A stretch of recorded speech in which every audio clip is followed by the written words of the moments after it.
Empezar, entrenar, disfrutar, sufrir, decir adiós, llegar, competir, festejar, llorar, viajar, soñar, una carrera, un salto, un gol, una meta, la gloria, una medalla, el final. Ser olímpico es de pocos, es eterno. Coronados de gloria, la historia después de la historia.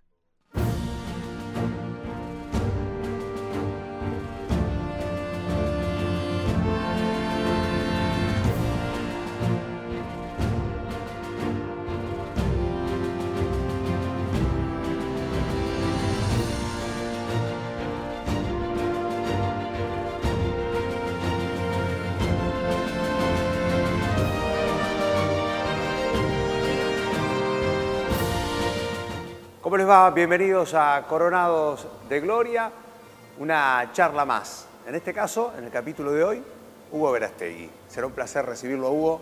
¿Cómo le va, Hugo? ¿Qué dice? Buenas tardes, ¿cómo estamos? Muy bien. Bienvenido. Muchísimas gracias por la invitación. Gracias por venir. Por un favor. placer. Igualmente. ¿Vamos a charlar un rato? Con mucho gusto. Rememorar esos tiempos, ¿no? Sí. A ver, ¿hubo que remarla? Sin duda.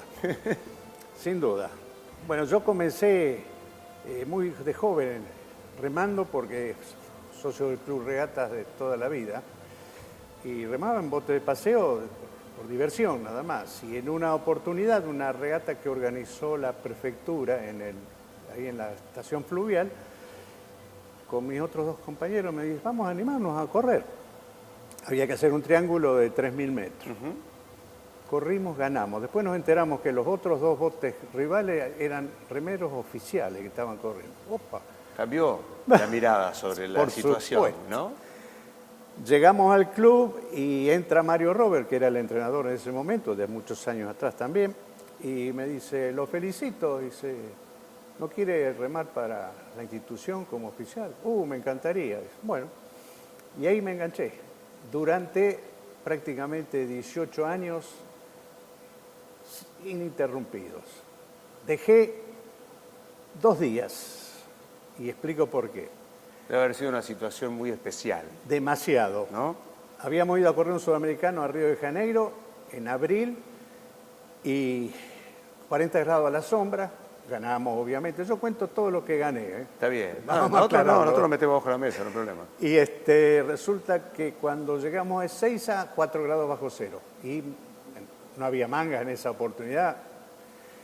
Me tomé una gripe galopante, 2 semanas con antibiótico y justo había que correr las eliminatorias para Tokio, 1964, perdón. No estaba en condiciones, Así me lo que perdí. Hubo que parar. Y la bronca le dije, mire, don Mario, lamentablemente voy a dejar de remar. Y muy sabio, Robert me dice, bueno, piénselo, siempre las puertas están abiertas. Al tercer día no podía, ya caminaba por las paredes de mi casa. Al tercer día volvió. Volví, voy a continuar, me parece muy bien. Y de ahí 18 años ininterrumpidos. Ahora en un ratito vamos a repasar toda esa historia de méritos, de juegos y demás. Pero, ¿cómo era? ¿Era muy a pulmón esa oportunidad de la práctica permanente? Ubíquenos en la época. Está bien. En esa época la tecnología era prácticamente muy, muy reducida. No teníamos esa información que se tiene ahora a nivel mundial, o sea, tiempos como para decir, bueno, cotejar tiempo y evaluar y entrenar versus los tiempos que venían Claro. de afuera. En esa oportunidad, la única forma de testear era competir con los rivales. Entonces, en esa oportunidad teníamos que hacer eliminatorias acá en el país, contrarreloj, contra otros botes con handicap, y bueno, y todo eso, además teníamos que tener títulos, argentinos obviamente, claro, sudamericanos también, y o panamericanos. Estoy hablando del año 1968. Tenía yo los títulos, o sea, de que era el candidato. Pero había que demostrarlos en el agua. Esas cosas no se pueden hacer en el escritorio. Por más que tenga los títulos después. Sin duda. Bueno, tuve esa oportunidad y bueno, y ahí fue la primera experiencia en una Olimpiada.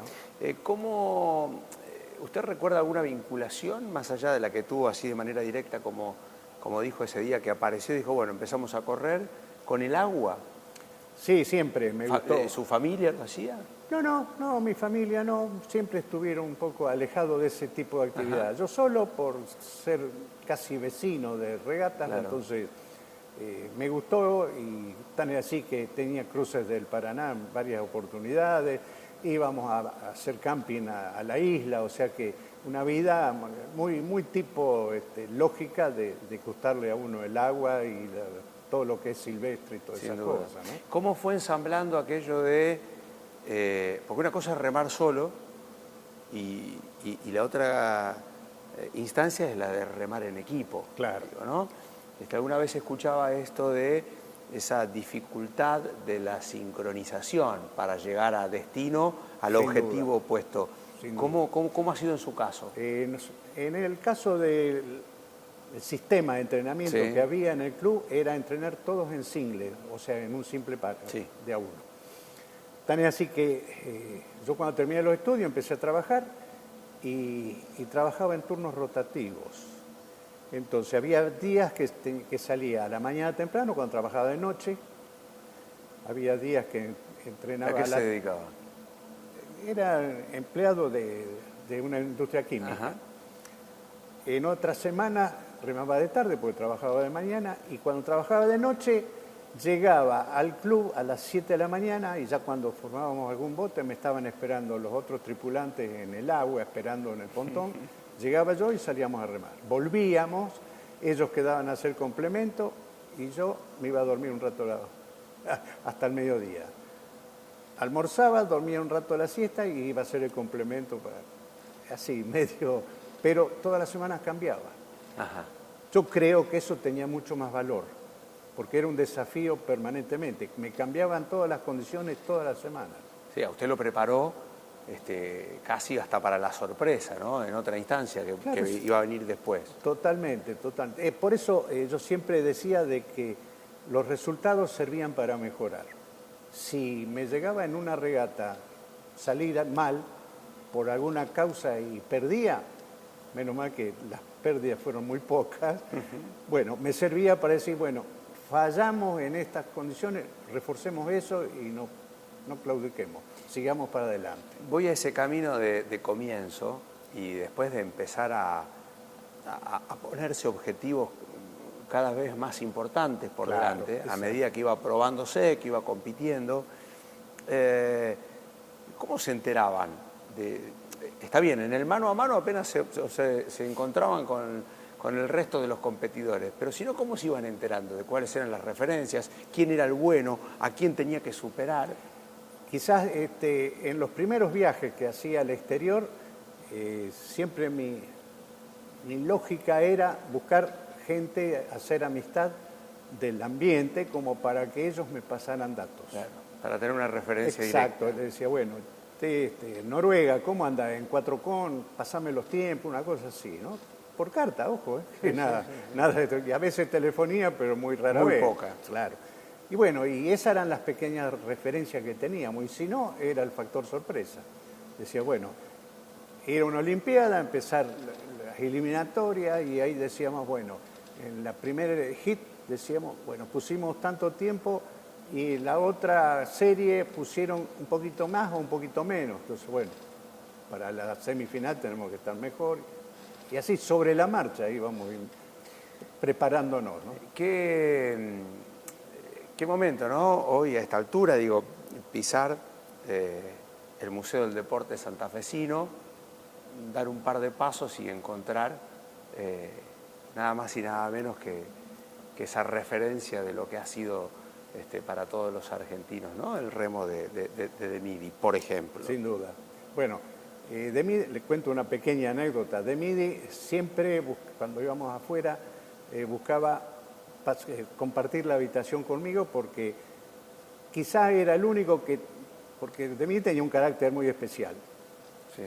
Que le dice, era medio cabrón, digamos, ¿no? Entonces, como corresponde, hay que decir las cosas por no se casaba con nadie. Entonces, bueno, y conmigo yo más o menos lo manejaba un poco. Aparte, de Midi remaba, corría el single, yo el 4 con, y después íbamos todos al 8. Y yo iba en el 8 como stroke, o sea, el líder, y de Midi iba detrás mío. O sea, cuando uno dice, vos remaste con David, no, de Midi remó conmigo. Claro, vamos a decir las cosas como son. Esa, bueno. Y estuvimos en el Campeonato del Mundo en San Catherine, en Canadá. Ahí donde de Midi se coronó campeón del mundo. La noche previa, nosotros éramos finalistas y él también era finalista. Y mientras estábamos tratando de conciliar el sueño, me dice, flaco, mañana voy a ser campeón del mundo. Y se dio. O sea que esa conciencia, esa mentalidad de querer decir, bueno, tengo este proyecto y tengo que llegar. No pensar mucho en mucho futuro a largo plazo, sino el día a día y para... Bueno, pero hay un denominador común, si se quiere, con usted respecto del comienzo, ¿no? Se fue dando de manera consuetudinaria, pero iban apareciendo los objetivos y usted más o menos también lo manejó en ese sentido, sí, ¿no? Yo tengo... mi currículum son de 144 primeros puestos. Más o menos. 12 campeonatos sudamericanos, 2 campeonatos panamericanos, medalla de oro en Cali, Colombia, después todas esas competencias acá con Uruguay y todas esas cosas, y campeonato argentino, bueno, 18, y eso me dio la posibilidad de participar, ser más, qué sé yo, tener el pasaporte más accesible a una Olimpiada por los títulos obtenidos. Claro. Y tengo que destacarlo, siempre fui stroke, o sea, el stroke el que lleva todo... Cuéntele a la gente... lleva todo el ritmo de la remada. Y es el contacto, en el caso de con un bote con timonel. Con timonel. Le va impartiendo órdenes al timonel, porque uno yendo a 42 remadas y bajar después a 38, y mucho aire para hablar no le queda. Claro. Entonces, órdenes cortas para que el timonel haga llegar a los demás en qué momento hay que aumentar la remada, más fuerza, etcétera, etcétera. Bueno, y siempre fue.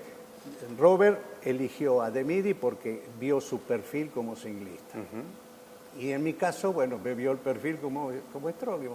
Y es una satisfacción saber de que uno puede llevar al triunfo con su estrategia preparada o improvisada en el momento. Sí, si el rival se está acercando, bueno, ahí uno sabe en qué momento aumentar la fuerza o la cantidad de remada. Pero es interesante también esto usted que remarca respecto de esa doble función, si se quiere, de líder, de guía, pero al mismo tiempo hacer el esfuerzo, tenés que hacerlo, no te podés liberar de eso. No, sí, el único, yo siempre a los timoneles, son fantásticos todos los chicos que han pasado por los botes nuestros. Le digo, ustedes nunca nos van a ganar una regata. Perderla seguro, porque si timonean mal, pero bueno, es la función de ellos, llevar la dirección perfecta para que el bote no haga camino de más. Si me permite, hacemos una pausa y seguimos, pero ya nos metemos de lleno en lo que tiene que ver con la historia olímpica. Muchísimas gracias. Ya regresamos a Coronados de Gloria y seguimos con Hugo. Regresamos a Coronados de Gloria, primera parte de los comienzos de Hugo, pero hay un momento que usted esperó, que los títulos argentinos y sudamericanos le iban un poco como marcando el camino, y después se abren las puertas del olimpismo, ¿no? ¿Dónde llega la primera experiencia? ¿Cuándo? ¿Cómo? Yo siempre tuve en mente llegar a participar en una olimpiada. Pero era una forma de hablarlo con la almohada, no era una cosa de decirlo a todo el mundo, yo voy a ser olímpico. Y todo se fue dando porque todas las eliminatorias y los títulos obtenidos previo me daban la posibilidad y la posibilidad también al equipo para poder participar en una olimpiada. Hubo algunos avances y otros retrocesos respecto a las condiciones climáticas, porque había que ir a México con 3.100 metros de altura, había que ir con anticipación, y bueno, y los costos eran bastante importantes, entonces medio que se estaba especulando un poquito con el arribo a eso. Llegamos una semana antes y tuvimos, por lo menos mi experiencia, que parecía que nunca había hecho pesas, que nunca había remado, nada. Por la falta de oxígeno te empieza a doler la cabeza tanto en la frente como en la nuca, no tener fuerza, todo el día tirado en la cama. ¿Qué hacemos acá? Dijo usted, ¿no? Claro, yo digo, ¿nos vamos a recuperar? Vamos a pasar papelones. Pero cuando empezaba uno a intercambiar con los demás atletas, y estaban todos en la misma situación, Claro. Los alemanes, que eran unos ursos de 2,5 metros y 100 de promedio, estaban peor, porque mayor volumen del cuerpo, peor todavía, menos oxigenación tiene. Claro. Y bueno, y se llegó la hora y bueno, y llegamos a la primera Olimpiada. ¿Y qué balance hace? ¿Qué valoración y qué balance hace de ese México 62? Primero la experiencia. Claro, era con Experiencia todo nuevo. Total, claro. Encontrarse en una villa olímpica con entre 5.000 y 6.000 atletas de todas las disciplinas. Porque un campeonato del mundo específicamente es una disciplina. La fiesta del deporte es una olimpiada. Y uno se da cuenta que los grandes campeones que ya traen títulos anteriores son tan sencillos quizás como uno o mejor que uno. Y uno puede intercambiar experiencias con ellos.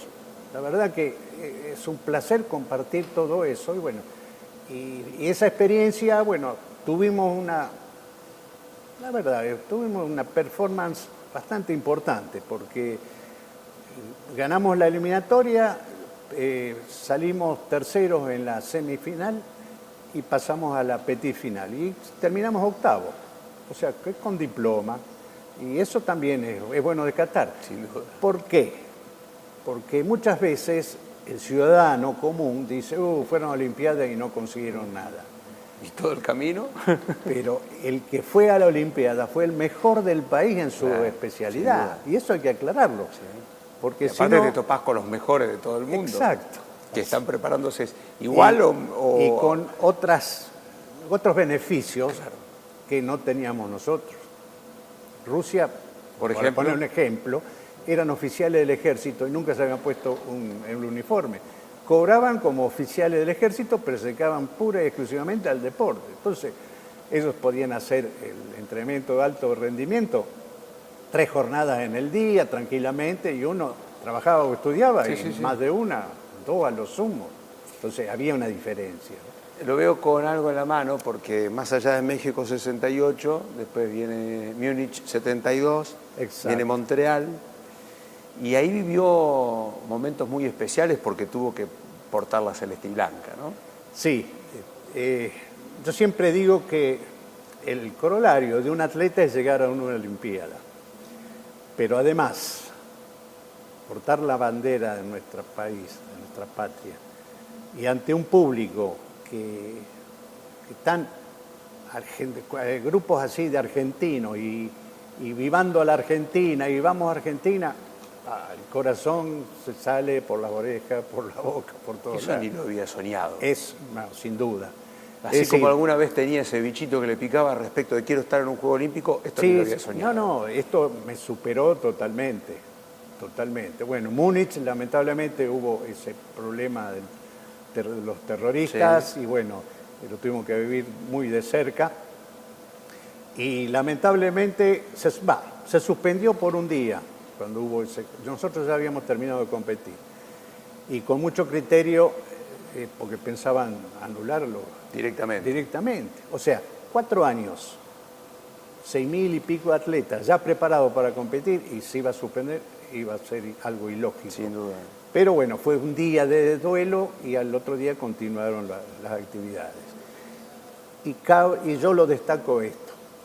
Después fui a Montreal y cambió la filosofía de las Olimpiadas totalmente. ¿Por qué? ¿Por qué? Por la seguridad. Teníamos en los ómnibus que íbamos a entrenar a la pista, personal del ejército con armas largas, uno adelante y otro atrás. Si queríamos salir a conocer los alrededores, no ir a la ciudad, los alrededores para comprar algo, qué sé yo, nos ponían un vigilador de civil y 3 atletas. Tan es así que la viveza argentina nos en una galería nos escondíamos, pobre hombre, Claro. se desesperaba, pues la consigna de él, como salían, tenía que entrar. Bueno, pero usted nos cuenta cómo fue, digo, más allá de lo que cuenta la historia, ese cambio de paradigma respecto de la seguridad en una Totalmente. alta competencia. Después, bueno, acorde a la época habrá ido Sí, avanzando yo y creo demás. que ahora se relajó un poco. Ojalá que nunca vuelva a pasar. Pero fue algo muy impactante y lamentablemente la pérdida de vidas también. Sin duda. Una de abanderado y la otra que veo ahí. Bueno, perdón, en Múnich fui abanderado en la clausura. En la clausura, tal Es cual. decir, una vez terminada la fiesta, eligen a alguien Sí. destacado y para portar la bandera, todos juntos, todos los atletas juntos, de los abanderados juntos. Bueno, ahí Holgorio es medio desordenado, pero bueno, también es una fiesta. Y en Montreal no, en Montreal ya es otra cosa más seria, más emotiva, donde yo creo que si hubiese tenido dos corazones... Uno lo dejaba al lado. No, no. ¿Eh? Estaba yo, es decir, primero eligieron por los antecedentes. Yo era campeón panamericano, todos los títulos, qué sé yo, versus algunos otros. Dijeron, bueno, Hugo Verástegui va a ser abanderado. Y yo estaba con la duda. ¿Por qué? La ceremonia de inauguración, por ejemplo, era hoy y mañana empezaban las eliminatorias en competencia. Y hay que bancarse 3 horas parado ahí. Claro. Entonces, en la Pero- balanza yo... Pero anda a decirle que no era bandera. Claro, ¿eh? exactamente. Pero por la mente me pasó, digo, bueno, espero recuperarme y para el día siguiente estar en condiciones. Bueno, ¿cómo ocurrió eso? Estábamos ya formada toda la delegación. Detrás mío estaba el coronel Rodríguez, que era el presidente del Comité Olímpico Argentino, obviamente militar, y nos dice, va a estar la princesa Isabel en el palco de honor. Vamos a ir marchando y cuando yo diga, voy a decir vista derecha, como en la colimba, ¿vio? Tal cual, directo, bien directo. Sí, sí, como no. ¿Qué le va a decir que no? ¿Qué vamos a decir? Bueno, por altos parlantes anuncian la Argentina en varios idiomas. Bueno, y ahí me empezó a latir el corazón. Digo, bueno, acá estoy. Salgo, la edecán primero con el estandarte de Argentina, a continuación yo y el coronel Rodríguez, después el resto de la delegación. Cuando entramos al estadio, 60.000 personas aplaudiendo, vivando la Argentina. Gente que no eran argentinos, pero igual, porque es un entusiasmo ahí, es contagioso. Bueno, la verdad, no sabía si yo estaba caminando o flotando. ¿Fue ese el momento más emotivo de su carrera? Yo creo Más que allá sí. después de lo que significan las primeras victorias, los Sí, primeros sí. triunfos. No, los triunfos sí, los triunfos son muy gratificantes y es el momento, porque esa satisfacción de haber ganado, enseguida viene el cansancio y medio que se termina ahí. Después lo disfruta uno cuando ya recuperó, pero esa vuelta al todo el estadio olímpico con la bandera y escuchar los viva Argentina y qué sé yo, yo creo que eso fue la mejor emoción que he tenido yo en mi carrera. Y eso que tuvo, digo, ¿no? En momentos donde la revista El Gráfico era, obviamente, que uno de los íconos del periodismo Sí, argentino, sí, claro. pero con lo que significaba para la época, destacado por El Gráfico, Olimpia de Plata también. Así es. Año es. 72, ¿no? En el 72, sí. Y eso que tuvo momentos, digo. Sí, sin duda. Tengo un rinconcito de mi living, tengo mi pequeño museo. Mis 144 primeros puestos de las medallas en un cuadro que conseguí después de mucho tiempo. Estuvo mucho tiempo toda esa medalla en una caja de zapatos. Claro. Hasta que un día encontré un marco y bueno, y ahí plasmé toda mi historia. Y bueno, hay plaquetas que me han dado, las distinciones que me hizo la municipalidad en muchas oportunidades. Todo eso es un recuerdo que a veces con una copa de vino me siento en el living, lo miro y voy recordando cada lugar y uno se acuerda de todo eso. La verdad que es muy gratificante todo esto. Y más allá de ese recuerdo, digo, ¿se siente usted una referencia del deporte en Argentina? ¿Ha sido consultado como tal? ¿Ha sido, reconocido? Sí, obviamente, pero digo, ¿se siente usted una referencia? Me siento una referencia porque yo creo que tengo una pasión, que es el deporte y el remo, y me gusta exponer toda mi experiencia a los chicos que están comenzando. Darles, no instrucciones, porque eso queda para los técnicos, pero sí que se puede, que proponiéndose algo se puede conseguir, y ante una duda de decir, no, hoy no voy a entrenar, no, hoy tenés que entrenar, y así sucesivamente. Bueno, ese es mi mensaje prácticamente cotidiano hacia los que recién empiezan o a los que están en plena entrenamiento, ¿no? A modo de cierre, digo, usted mira para atrás, ¿no? Ese camino que inició hace un ratito y vea ese Hugo que de un día para el otro se encontró compitiendo. Lo que le dio el remo, lo que le dio el deporte, digo, le dio casi todo, digo, por los valores, ¿qué conclusión saca?